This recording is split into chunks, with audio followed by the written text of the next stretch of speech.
obusiraamu tebutukkirizangako owulira muvubuka weewaawo kitange obusiraamu tebutukkirizangako taata mpulira tebutukkirizangako amiina kitange kuteeka biduula mu mikolo nga gino taata bwe guli yensonga lwaki twaddiddeyo ddala ku nnono yaffe ey'obusiraamu nnono yaffe ey'obusiraamu era awulira nga kimukosezza bwe kiba kimukosezza ajjukire kimu ntya abo bali ku busiraamu bwe bapracticinga. Assalamu alaikum wa rahmatullahi wa barakatuh. Wa alaikum assalam wa rahmatullahi wa barakatuh. Salamu y'ekigaggo giwulira taata yo mwebale kwetikka mwebale kubeera na mutima mugabi. Faisal webale kupakasa ate era bwe muba muzzeeyo abakulu mubatutegeereze kituli basiimu ebyensuso. Haji Muisa webale kuzaala yensonga lwaki eddiiro limunye ebintu ale nga tukyalina obukakafu nti abagenza okwetikka bakyetikka. Mwebale nnyo mwebalire ddala. Omwana yeetisse ebintu taata aleese omwana yeetisse aleese mwebale kwetikka bange zo muyika bali sayidi eno tweyanziza nyo tweyanzege tujja kujanjawaza owaayi mwebale kupakasa kitange twapakasizza kyayongera gakyali mabaga. Mariam yayongedde okulaga nti ddala abakyala abasiraamu bamanyi okwambala basigala balina eddiini naye ate nga bambadde bulungi. Kino nno kyeyolese mu mulundi gwe ogwokubiri bwe yakomyewo nga baleeta ebirabo.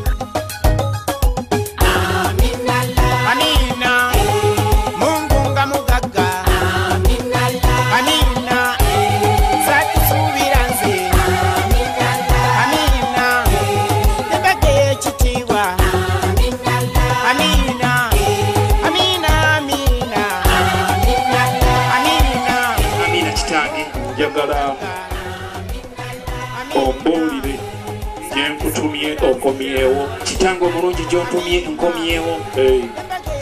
Kitange ekyamazima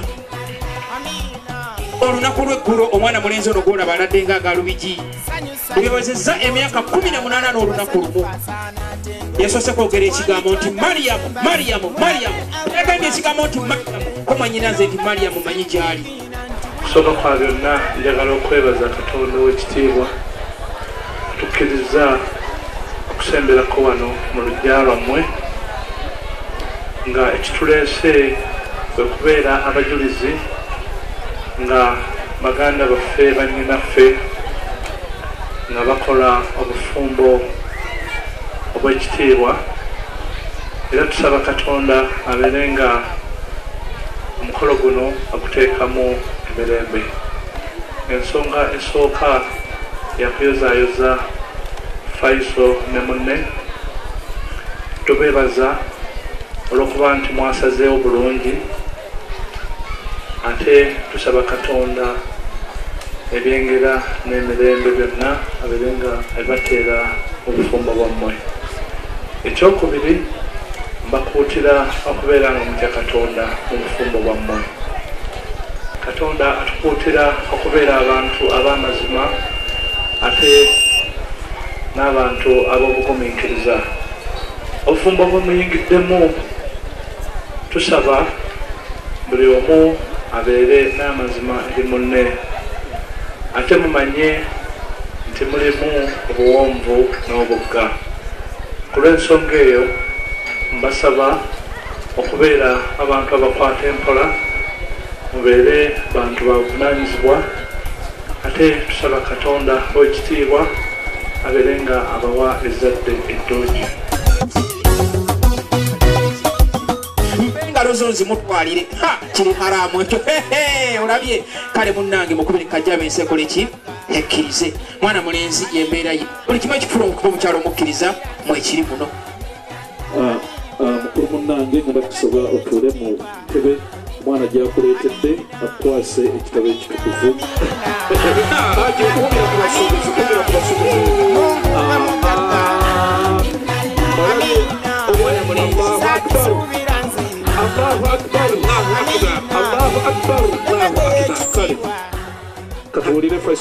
Kakati Faisal bino ebigambo bibyo ng'owaayo Qur'ani gwe mutwalo ate n'akasimu nako ojja kwogera. Taata assalamu alaikum wa rahmatullahi wa barakatuh. Alaikum salam wa rahmatullahi wa barakatuhu wa maghfiratuhu. Tata mkukamitewa na masogo nga ndeesa omutwalo guno Yohani ekitiibwa nga nsaba okkirize ompe muwala wo Mariam Nanyonja afuuke mukyala wo.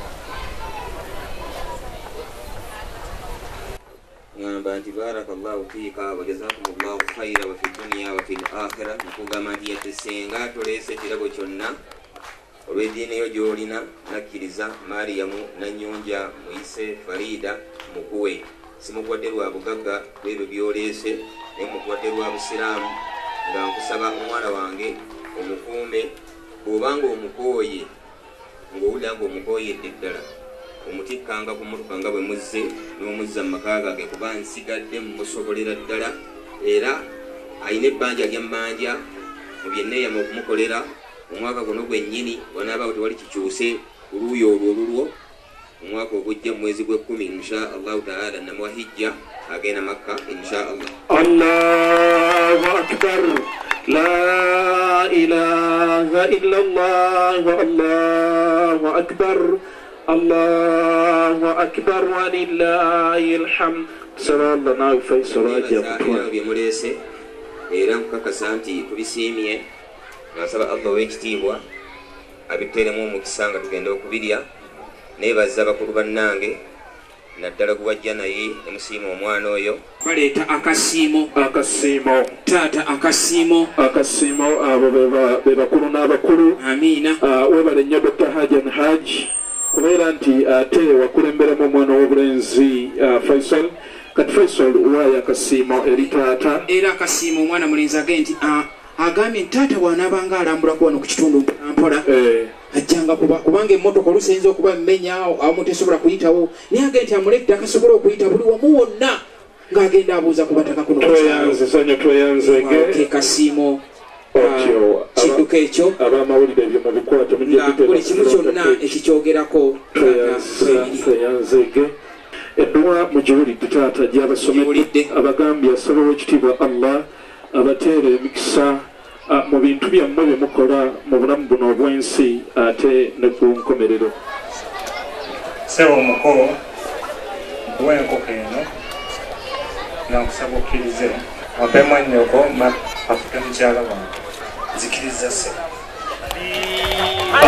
Mariam yayongedde okulaga nti ddala bambi ekyambalo ky'omwami we kyamubadde ku birowoozo bwe yakyusiza mu kaseera ak'okusala keeki n'ayambala mu kyambalo kyennyini omwami we kye yabadde ayambadde okusobola okumwawola ku balala. Yoyo omwana wammwe omulenzi. Kino nno kyabaleetedde okufaanana obulungi olwate jjukira nti baadde bakkirizibwa okusala bombi keeki anti baadde bawooweddwa dda era nga bafumbo. 3 ne bassa 2 ne bassa emu ne bassa 0 ne basala.